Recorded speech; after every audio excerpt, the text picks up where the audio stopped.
everyone, it's Oliver from Campus Life, and as you know, for over 13 years now we've been helping commercial services departments at universities across the UK get your message out to students in a way that they'll listen and act upon. I want to take this opportunity now to share with you one of our newest innovations, one which is really going to help you show off your accommodation in a new and exciting way online. Even before the pandemic began, we were hearing from students that they wanted to see more than just this standard photography of the accommodation on university websites. So this is Isma and Poppy. These are two sixth form students that we were working with as part of a bigger project looking at what do sixth form students want to see on university websites, specifically in regard to their accommodation. And this is what Poppy thinks. I want to see like actual pictures of what it's actually going to look like rather than the very heavily kind of photoshopped and very stage set kind of photos. Yeah. I'd like to definitely have more kind of maybe videos of like going around a couple of different rooms, kind of seeing what they look like, kind of going around the rooms that aren't part of like your room but the other areas of the accommodation, like if there's a common room or something like that would be really helpful. So this kind of photography that most universities have is good, but it doesn't really give you the sense or scale of a room, and many students actually are quite skeptical about seeing photographs like this because they believe that they've been taken away that kind of distort the size of the room or taken from an angle that make it look bigger than it actually is. This is where Explore VR really comes in. So instead of students seeing your accommodation through still images on your university website, Explore VR takes things to the next level, allowing students to have a fully interactive tour of your accommodation, all in 360 video. They can listen to current residents and really get a sense of the size and scale of what you have to offer in your accommodation. You can navigate around the accommodation as if you're actually there, looking in every room type, and seeing how all of these are connected. Plus, it fully integrates with your existing booking system, so when a student's ready to book, they're seamlessly taken from Explore VR onto your own bespoke booking platform. Also, it works globally, so unlike videos on YouTube, it works within China's firewall, meaning that anyone, anywhere in the world, can get an experience of your accommodation, whether they're on desktop or mobile as well. So let's have a look at Explore VR in action at the University of Sheffield. Sheffield was also getting student feedback saying that their imagery on their website wasn't really selling the rooms enough, and actually students were wanting more than this kind of still photography now. They switched to Explore VR last year, and we've designed the front end of Explore VR to completely match their existing website style. So actually when you go from this page, which is on Sheffield servers, to this one, which is now on our servers, there's no difference. There's no change from a user's point of view. We then filmed tours for all of the Sheffield sites, covering each accommodation and working with residents there to explain why they love living in their accommodation and why they'd recommend it to future students. As you can see, it's had over 500,000 views from over 50,000 individual users, and we've driven 345 students direct from Explore VR over to the booking page on Sheffield's site. And according to Sheffield, Explore VR has been a huge success. It's now a vital part of marketing their student accommodation. So if you want to give your prospective students an amazing tour of your accommodation online, then get in touch.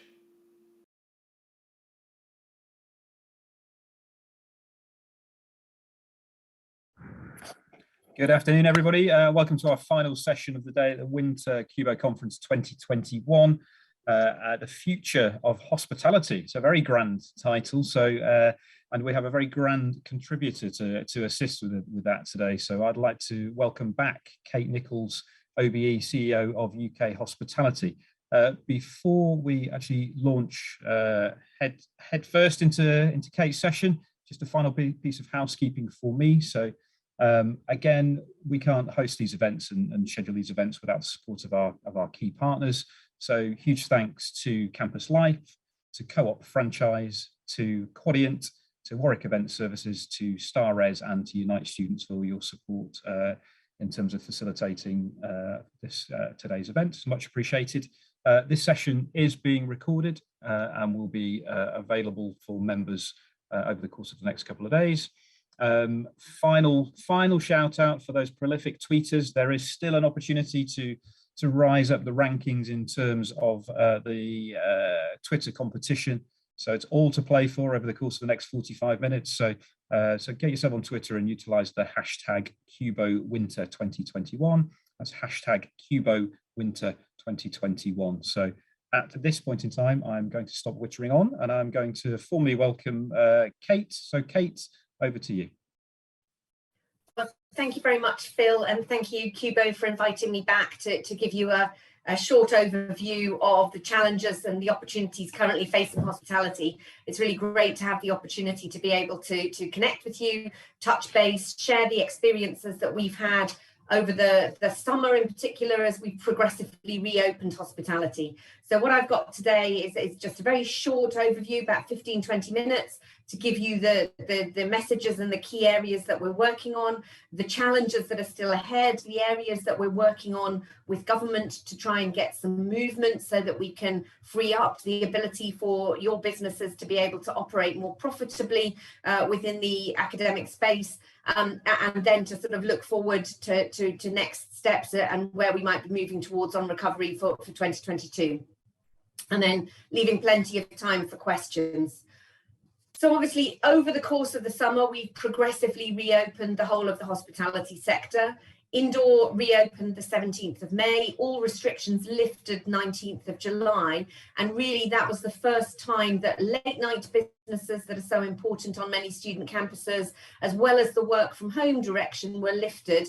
And that freed up the start of business meetings and business travel to start to come back, opening up that further channel of economic activity. And for many of the hospitality businesses across the UK, it was really the first time that many businesses could first of all see a route map out of COVID restrictions. And for the first time, particularly in the high street hospitality businesses, they were able to turn cash generative.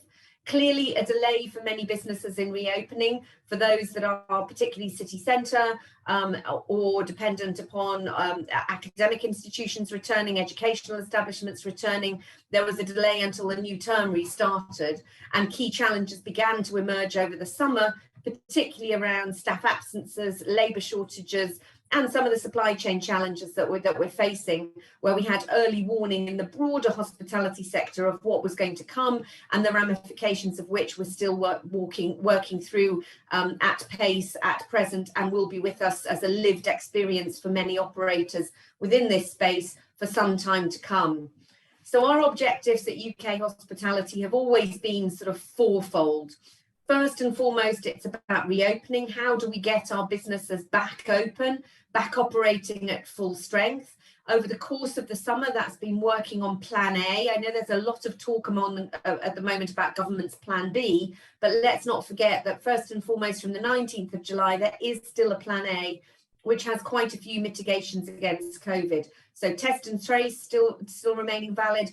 Voluntary use of the QR codes for check-in, voluntary use of lateral flow tests for staff, for customers, for those on campus, still having a role to play, and potentially voluntary use where people want to of vaccine passports or COVID status certification for mass events. But primarily in the hospitality space, it's been around ventilation, hygiene and sanitation, and those protocols for reopening and a risk assessed basis for reopening still remain in place. Worthwhile checking those out again to make sure that they are up to date, particularly as we move towards colder weather, finally moving into colder weather, and people move for indoor hospitality much more, making sure that the risk assessment that is there for each of the activity spaces, event spaces and hospitality spaces is valid and up to date.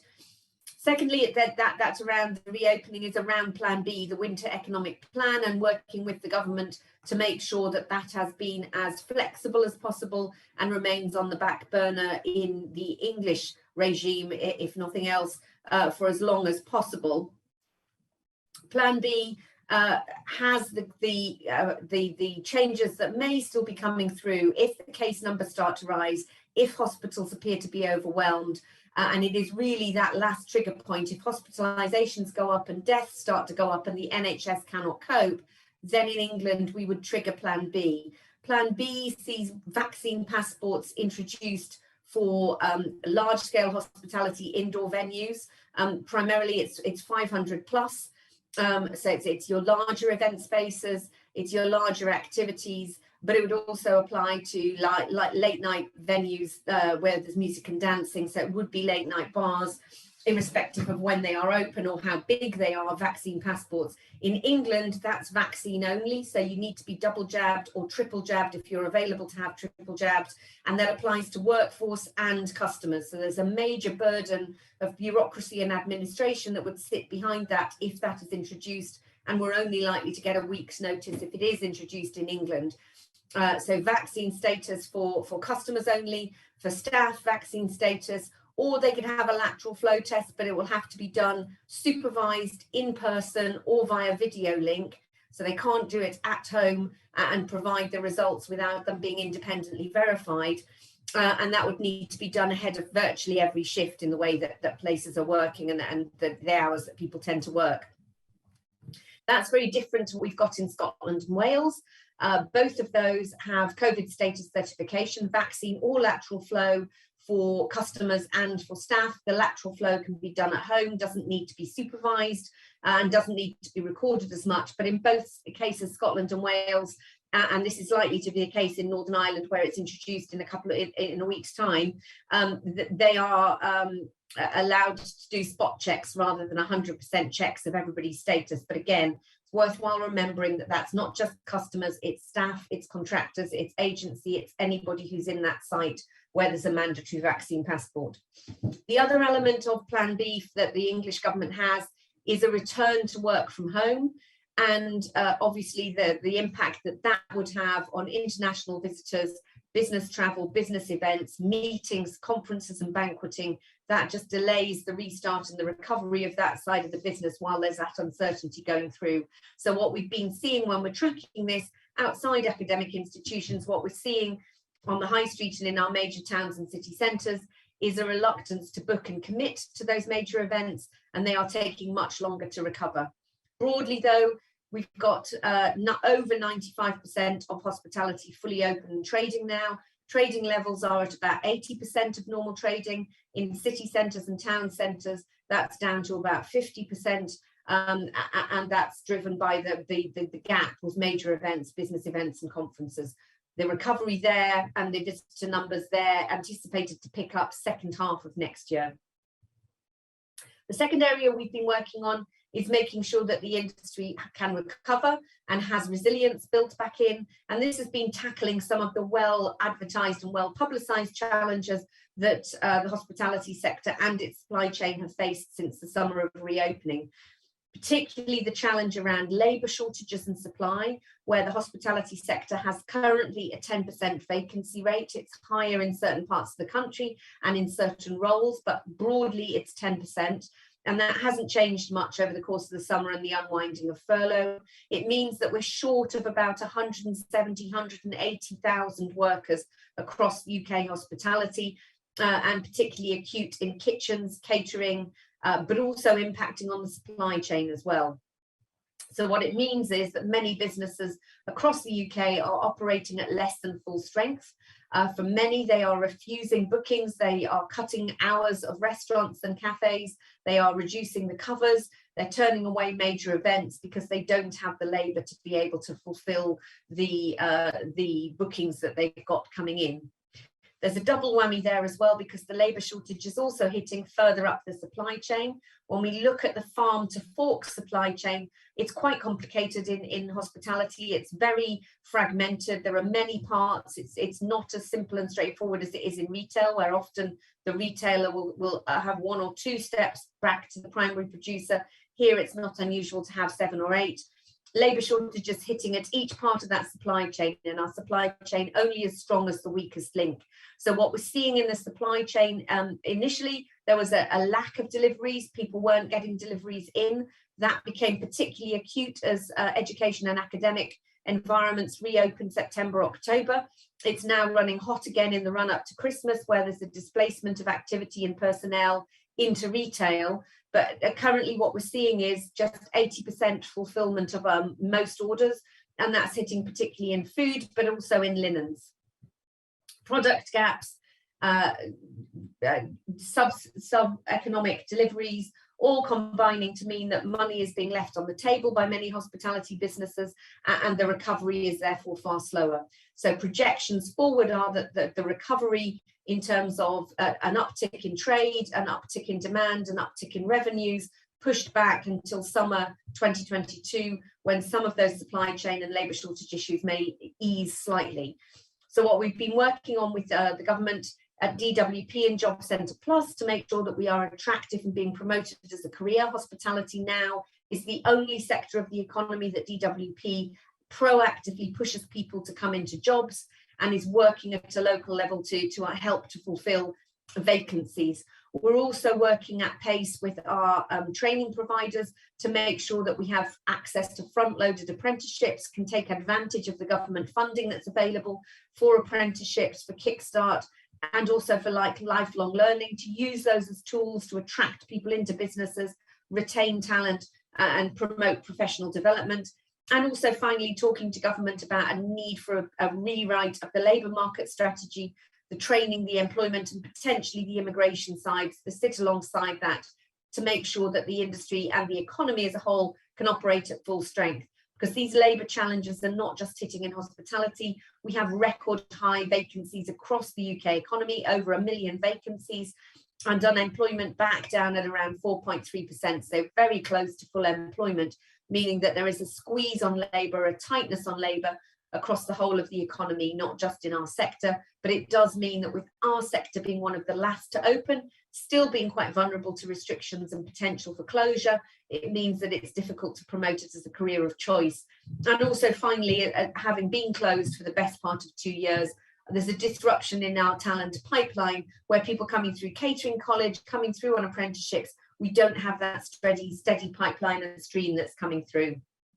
So these recovery and resilience issues that we're seeing, excuse me, particularly with the burden of debt that many businesses are carrying over, means that there is a cloud over the recovery of the sector. Even though we are theoretically free of restrictions, they are not trading at the full level of demand, and they have a challenge to be able to get the revenues up accordingly. The third key element we're working on around the resilience is around the cost piece. The challenge as we've come out of restrictions, we've seen significant cost price inflation that's coming through because of those challenges I've described in the supply chain and the labour market. We are seeing wage rate inflation coming through within hospitality of around 11 to 13%, food and drink price inflation running at about 7 to 8%, and anticipated to be higher in Q1 next year. And also utility costs for anybody who's renewing utility bills, they are coming in at 50 to 100% higher than they have been previously. So what we're seeing overall in the hospitality sector across the UK, cost price inflation of products that they are buying in, the cost of doing business, the price inflation there is up to about 13%. And there is anticipation that that will need to be passed on to the customer either in full or in part over the course of the next 5 to 6 months as we go towards April next year. So really clear that the squeeze is very real. There's about a third being wiped off the margin as it stands.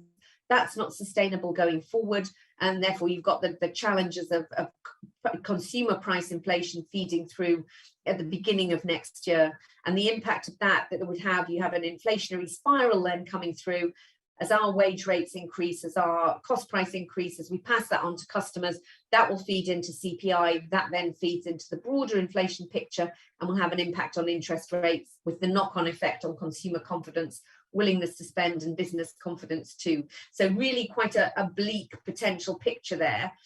What we are trying to discuss with the government is about making sure that that's not made worse, either by increases in VAT, which is due to go from 12.5% to 20% at the end of March, issues to do with business rates, and also issues to do with giving businesses a breathing space so that there's no additional cost pressures coming through unnecessarily at this point in time.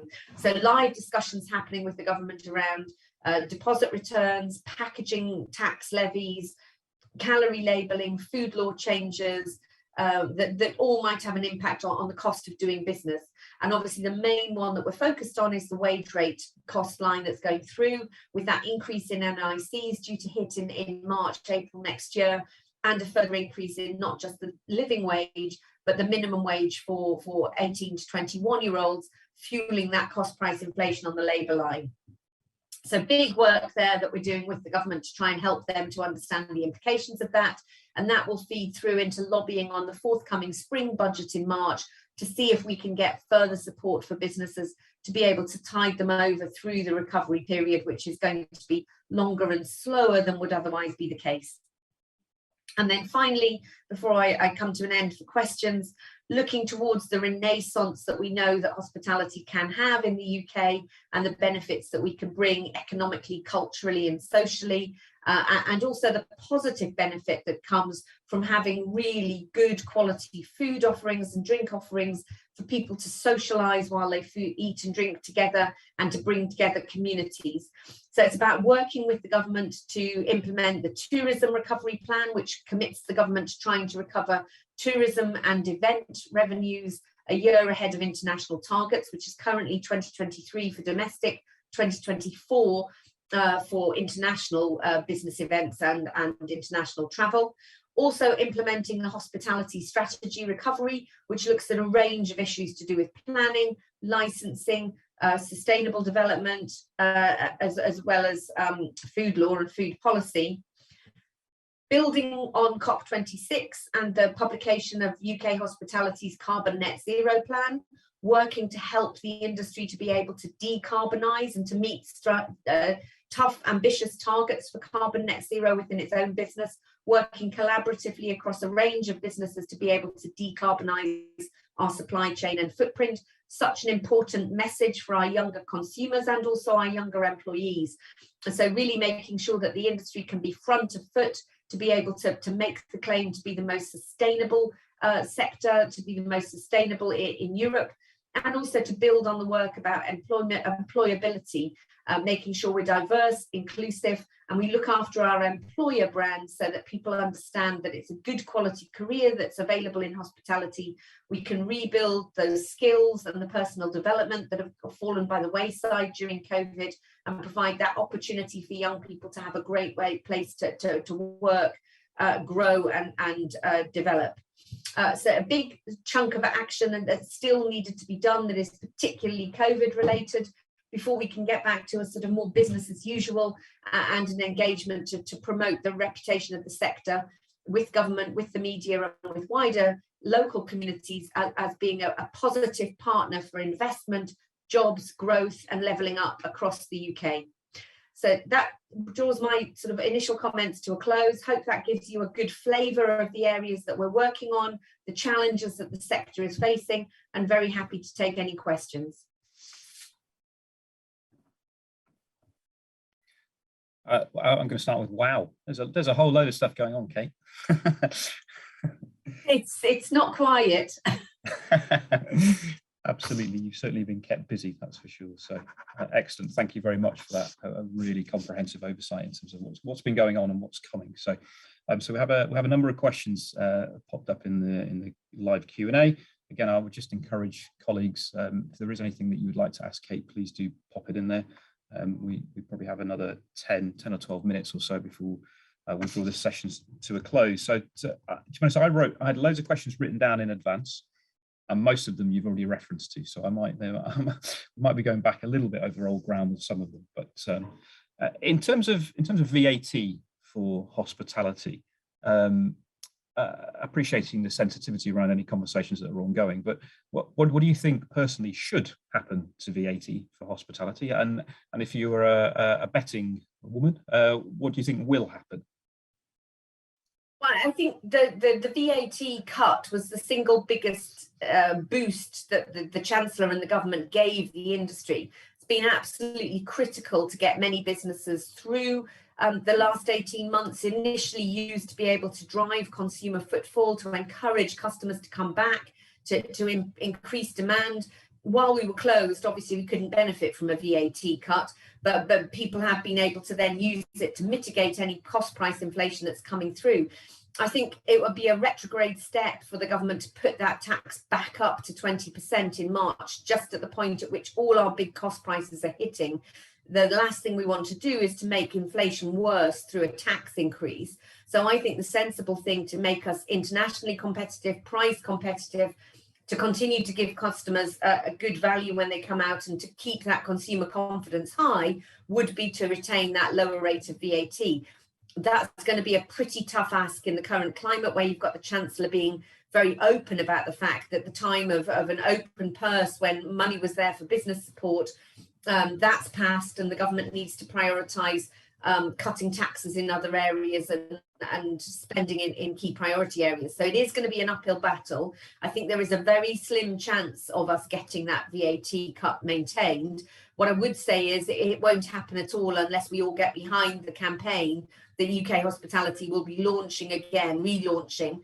We need people to write to their MPs, their local councillors, to sign the petition. All of it's on our website as to what you can do. There are template letters, there's links to the petition, but we do need to get some traction there to show how important it would be, and for those who operate businesses to explain to their local MPs what would happen to their business, their employment, their prices if the VAT was increased.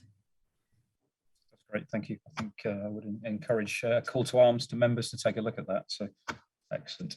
It's sort of on a tax related theme, actually. So UK Hospitality's view on increased use of discretionary service charge in venues that don't normally or haven't previously used it. Is that something that UK Hospitality would like to see more of to boost income for workers, or less of, or about the same? I think that one has to be driven by the business themselves as to whether it's appropriate, and the type of customers you've got and the type of spend per head you've got. Certainly a discretionary service charge helps in a tipped environment where tipping is more prevalent, in a higher spend environment where you want to make sure that it's captured, shared and appropriately distributed. That's helpful. And certainly what we would say is, if you've got that tipped environment, using a trunk to make sure it's clear and transparent that it's going to the workers is vital, particularly as we are going to see regulation in this area coming down the track within the next 18 months. So government is going to legislate to make it clear that any tips that are paid on credit card belong to the workers and have to be shared 100%. So there's no deductions allowed. But it really will remain a matter of choice and economics as to whether that model will work for you, particularly as that means the business is going to have to pick up the costs of administering and running the payroll and the trunk. Yeah, absolutely. Thank you for that. Skill shortage and interest. We've talked about skill shortages a couple of times today. So, and there's an awful lot of detail in the press, or has been in recent months, actually, specifically about skill shortage in hospitality. So I guess this is a really broad question. How can we best tackle the skills shortage? I think particularly in respect of back of house teams and chefs, particularly. I think lots of us are struggling in that department. So. Yes, and that's probably the only department that I would say is actually a skills shortage.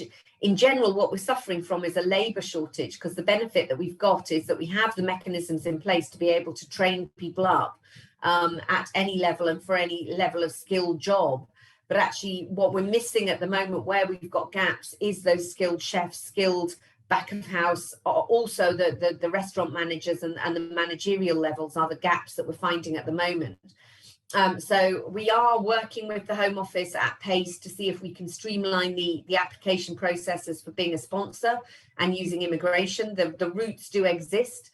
The salary levels are beaten by the industry in terms of bringing people in on the points-based system. It is just the cost and bureaucracy involved in that. But that's the only solution that I can see in reality to getting some of the skilled workers in advance and in short term. But I think it's about making sure that we invest in training up our own. And so greater use of apprenticeships, key to that. Of being able to make sure that you've got skilled training. We are just about to relaunch the UK Hospitality Diploma and Academy, which sets common standards for in-work training and apprenticeships, which people can access and help to get support to be able to deliver their programs. So that will make it easier for people to access the money. And of course, the government is from April allowing people to front load apprenticeships so that you can do upfront training and invest in that really quick upfront training, and then back end at a slower pace some of the later training and skills to get people into roles at an earlier opportunity. So there is the possibility of getting somebody in and rapidly taking them up to level 3. The other thing we are going to be doing as part of that as well, but again, this will take time, we're adding in degree apprenticeships in hospitality management, and we're adding MBAs as well in hospitality management. So that will build us a pipeline of leaders for the future in those areas of labour shortage. But the skilled piece, the challenge there we've got with chefs, if you close us down for 2 years and close the catering colleges down, you don't have that pipeline and you don't have those more experienced people. So I think it is about how can we make the immigration system more user friendly. Yeah, absolutely. Just picking up something you mentioned there in terms of degree apprenticeships and MBA and so on and so forth. I think again, there's been a lot of press coverage that relates to labour shortage, but with a focus and the lens on perception of hospitality careers as being the underlying issue. So I think some of those strategies, hopefully in time, will help with that perception, if indeed that perception does exist. So.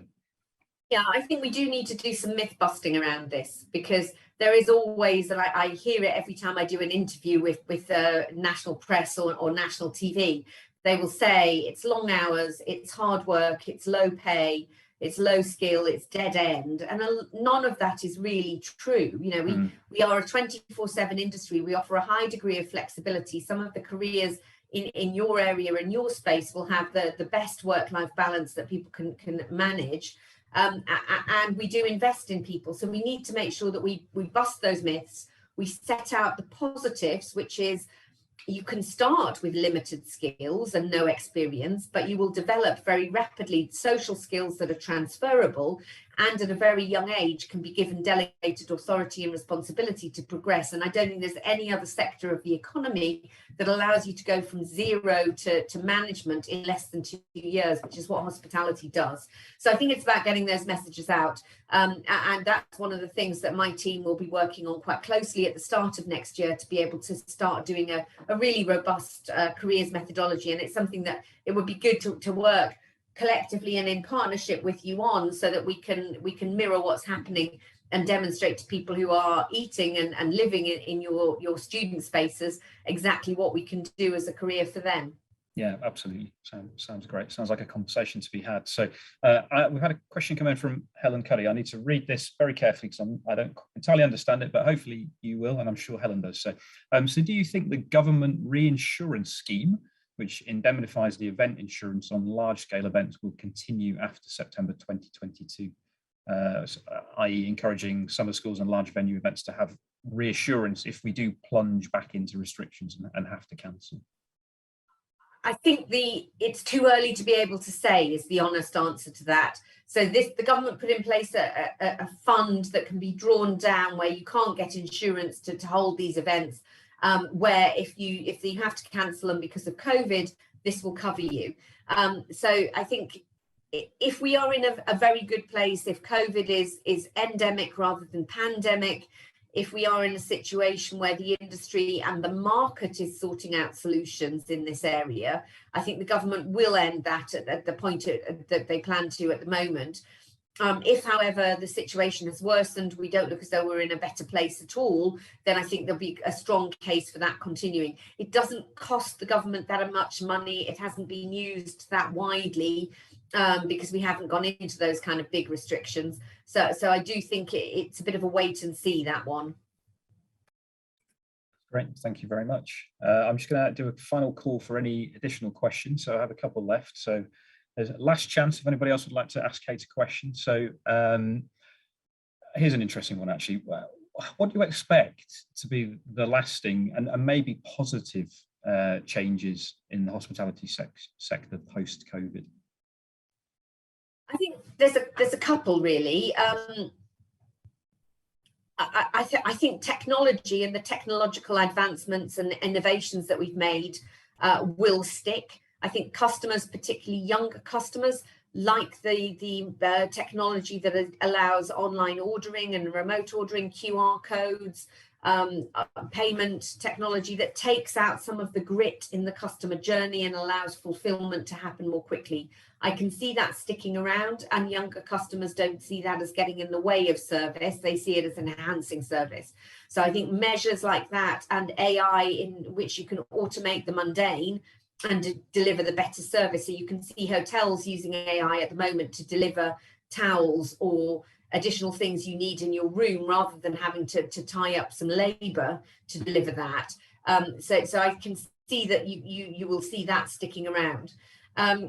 The other positive that I think people will see longer, this is going to be a COVID reset moment in terms of labor. And in terms of terms and conditions, ways of working, pay. I think all of that will be looked at afresh, and that's no bad thing, that we make sure that the industry is brought fully up to date, modernized. You use, again, technology to be able to pay people really rapidly, pay people in real time, schedule labor, use new technologies like Stint to make sure people can work part-time. You can have agency staff, temporary staff who are coming in, who are self-managing their shifts. And then I think the third thing, which is possibly a double-edged sword, but does open up a lot of opportunities, I think that the new hybrid way of working will also stick. COVID has accelerated that move away from a 9 to 5 days a week in the office. I don't think it's going to be a dichotomy between work in the office or work from home. I think there'll be lots of space, third space working, people working flexibly and working remotely, not necessarily at home, but working remotely. And what I do think it means, where it's an opportunity, is for the events and the business meetings and the functions, because when people do come together, they are going to want a value-added experience, and they're going to want somewhere different to go to be able to hold that. So I think you will see a greater exploitation of small-scale meetings, larger conferences and events happening at the same time as that change towards hybrid working. Great, really comprehensive again. Thank you very much. So we had a session earlier this morning. In fact, it was session 1, so where we were talking about the impact of the higher wage economy and some of the short-term challenges that we're all facing, actually, particularly from a recruitment perspective. So again, it's probably quite a broad brush, but how do you think we can really effectively respond to the pressure that we are currently under and is associated with above average wage gains in particular sectors, and hospitality being one of those sectors, I guess, where again there's this perception or reality to an extent, possibly, where low pay and a perception of poor conditions have led to probably a chronic over-reliance on imported labour.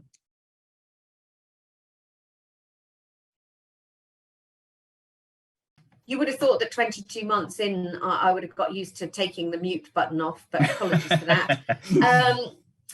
I would challenge that last piece. I don't think any of us relied on cheap foreign labour. I think that is a total myth, because in every case that I've dealt with, people have recruited locally.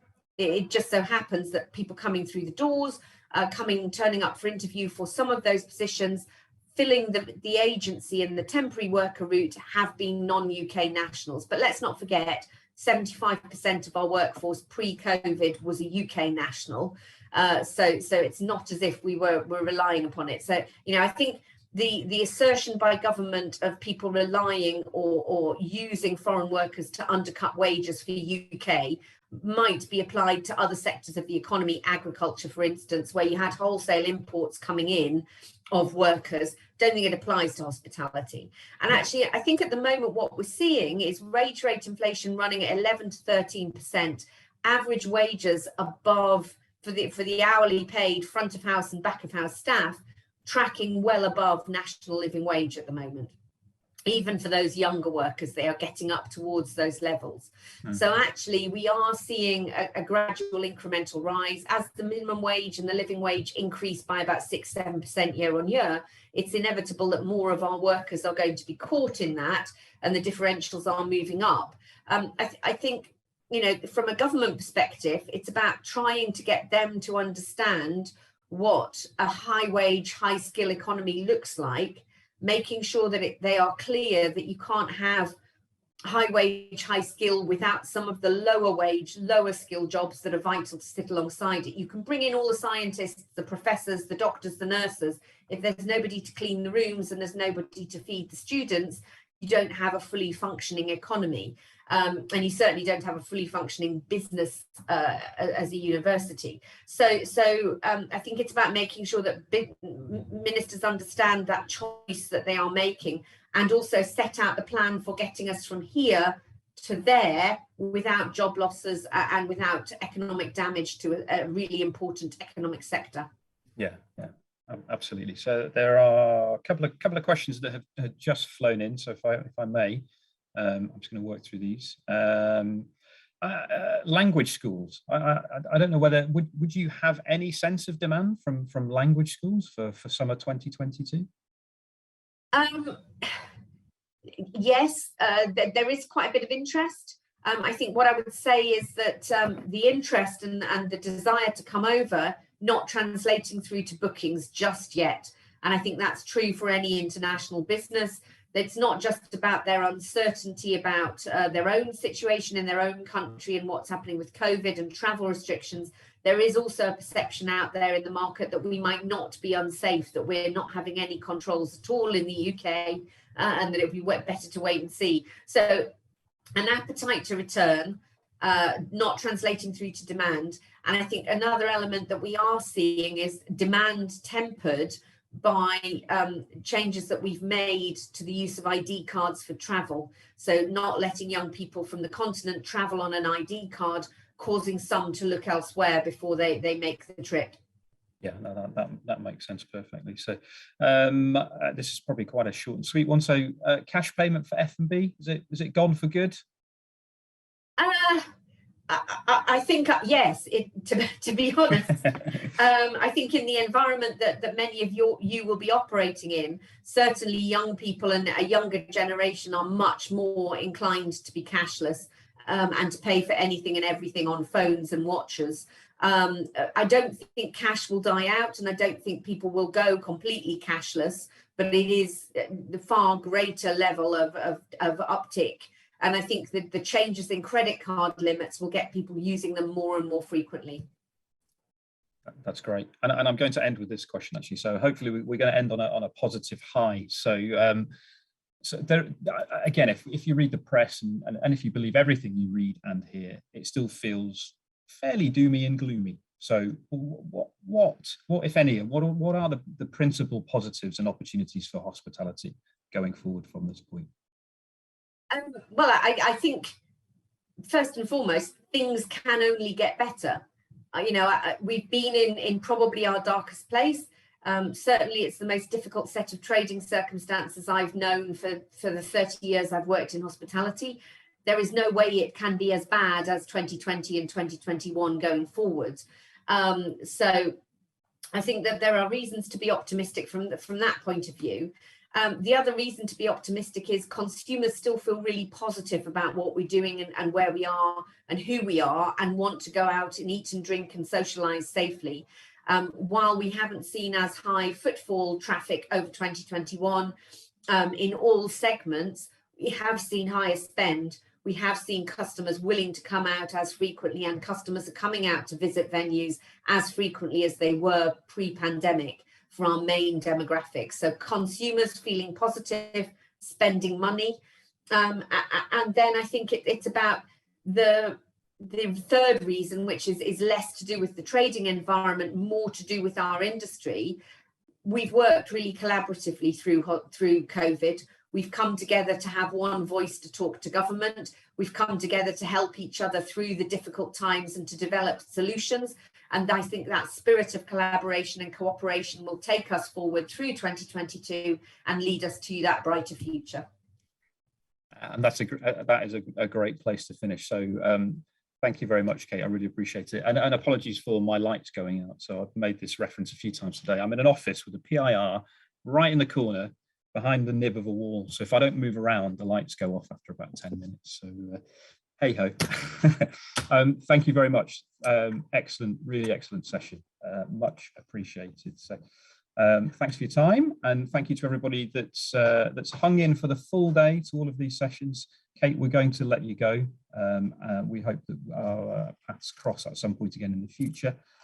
And I will, at this point in time, begin to bring today to a close. So before I introduce John, I just want to again final thank you to our partners who've supported this event today. So Campus Life, Co-op Franchise, Quadient, Warwick Event Services, Star Res, and Unite Students. So thanks guys for your support. It's very much appreciated.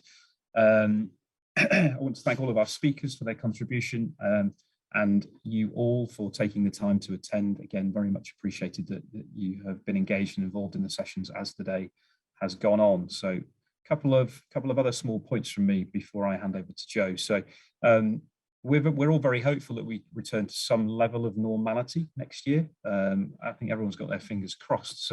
So with that in mind, I have the great pleasure of confirming that the CUBO Summer Conference 2022, and here's a date for your diary, from the 13th to the 15th of July, has been awarded to Lancaster University.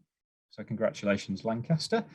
Full details of the programme will follow, and specific details in terms of booking and so on and so forth. And finally, I guess from me, we will also, over the course of the next week, be inviting expressions of interest from members who may be interested in hosting the CUBO Winter Conference for 22, 23, 24 and 25. The Res Life Conference, 22 through to 25. And summer conferences from 23 through to 25. So full details of the expression of interest process will be mailed out or communicated over the course of the next week. So right, I have spent entirely too much time talking over the course of the day. So at this point, if I may, I'm going to hand back over to Joe Hardman, our CUBO chair. So Joe, over to you. Thank you very much. I feel almost that on the basis of what you've just announced, because and I will say that I genuinely had absolutely nothing to do with the Lancaster being awarded. I'm very, very grateful. But I do feel a bit like the Olympics. I should, as they do the handover baton, I should have some sort of fireworks and stuff in the background celebrating. And we'll be very, very pleased to be able to welcome people to Lancaster. And people who do know me, is regardless of my love of this place, actually my love of meeting people, and I am so enthusiastic. A number of the other people have quite rightly been far more cautious about coming back together. I'm incredibly enthusiastic about it. I think that, as humans, we need to connect, and whilst I think we've learned a lot online, and there's been, as I've said earlier, there's been some fantastic opportunities like today, where, I haven't managed to go to everything, but I've managed to drop into multiple sessions today, hear really engaging and interesting people talking about what's going on. So I think the COVID bonus is this great world that we're going to live in, which is going to be this hybrid world where hopefully we will choose the best of both and do the right things. Now, without further ado, I have one duty. I'm reading off on my notes or the message from Sarah, to advise the winner of the Twitter competition is Christopher Gramillion, I think. Sorry, Christopher, if I've pronounced that incorrectly, but congratulations. You've been our mouthpiece for the day, talking about CUBO, and congratulations. So I think, as a wrap up, thank you very much for being here today. Thank you to everyone who contributes to CUBO. Thank you for turning out. We're a better organisation for you. And go back and prepare for government. No, not that. That's a different thing. But no, thank you very much. Hope you have a great evening, and see you soon.